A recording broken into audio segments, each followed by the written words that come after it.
Hello, thank you for watching my presentation. My name is Ehong Min. I'm going to present my research on first aid care information sharing for epileptic seizures. Before I present my research, I'm going to introduce myself. I'm currently a PhD candidate in health informatics at Indiana University Bloomington, and my current research interests are informal caregivers and their care recipient. In this presentation, I'm going to introduce my research background, questions, method, findings and implications, and contributions and future work. Epilepsy is a chronic, non-communicable brain disorder. It causes unprovoked seizures. In the world, about 50 million people have epilepsy, and they could face diverse challenges.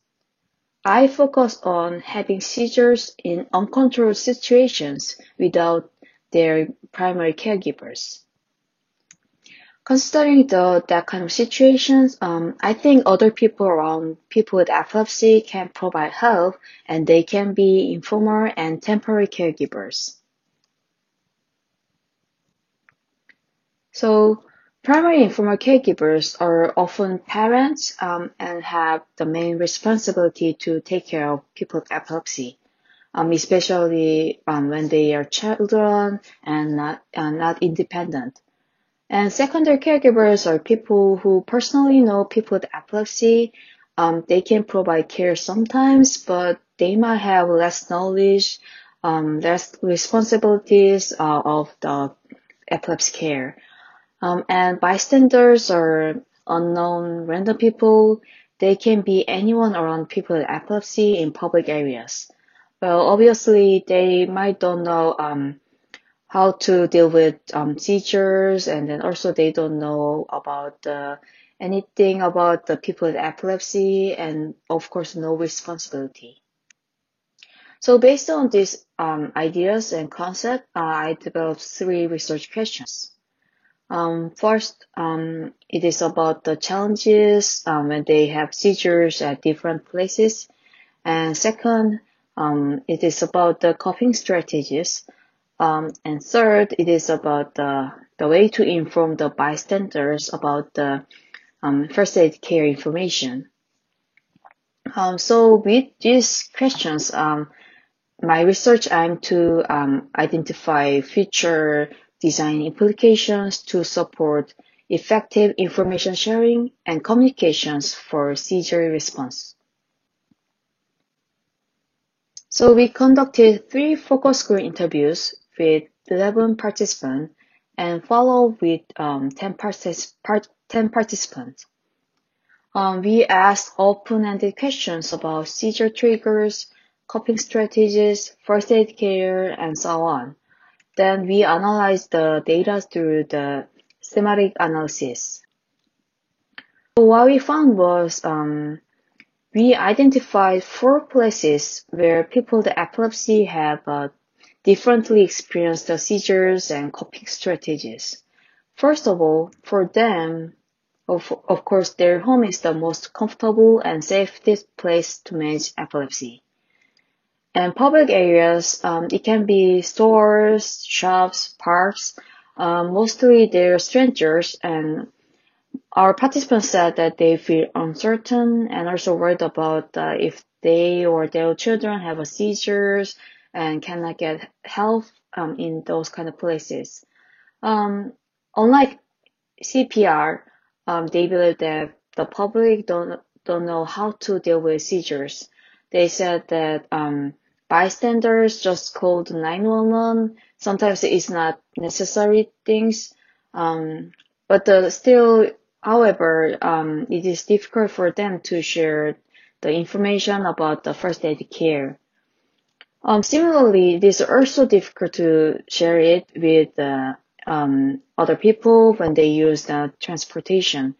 They said riding sharing services, buses, or taxis are relatively safer because they can inform their condition to the driver.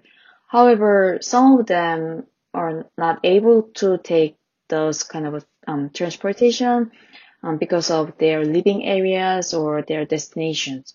And also they have concerns of about having a seizure while they driving. Finally, school or workplace. These are places where they routinely visit. So their peers, colleagues, teachers, or supervisors might know their condition.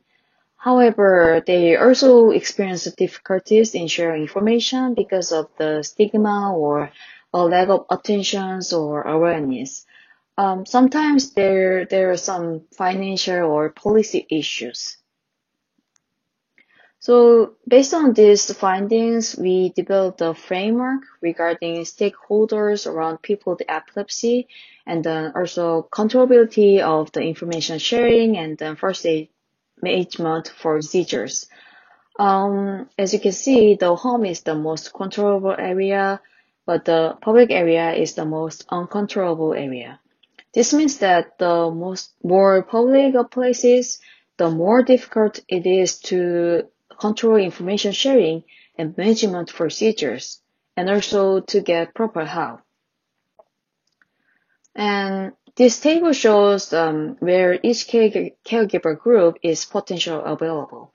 Although those boundaries are not clearly distinct, but this could inform for future design considerations to focus on who can be involved.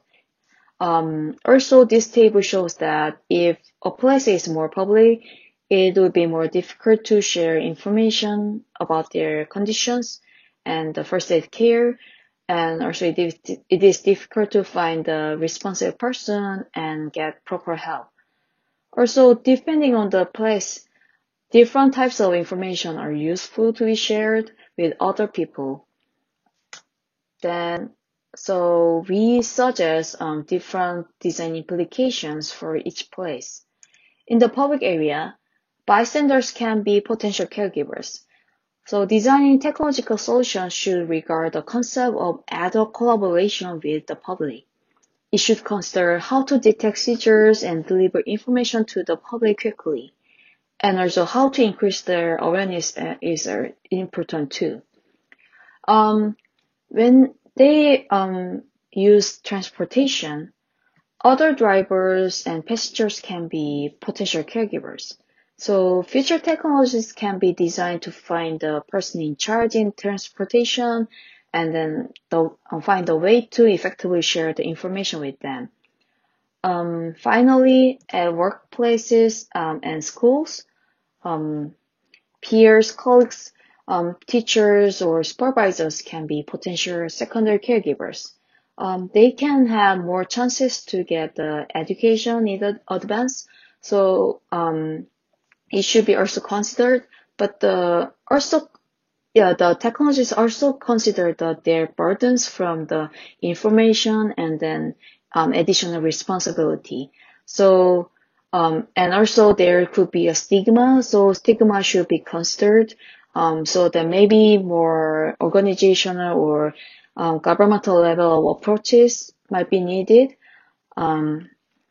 So due to the time limit, I cannot explain the detailed examples of these design considerations.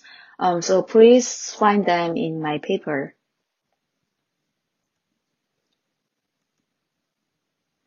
Although there are some limitations, but we have contributions. Especially we shed light on the potential roles of secondary caregivers and bystanders. And also, we believe that our framework could also provide the insight to the research on other chronic diseases that have similar issues. And now I'm currently conducting research that focused on secondary caregivers in elementary schools. Future studies might also focus on the diverse background or different types of seizures. Here are the authors of this paper and our funder information. I'd like to thank my co-authors, funders, and participants and reviewers. Thank you for listening to my presentation. If you have any questions or opinions, feel free to reach out to me. Thank you.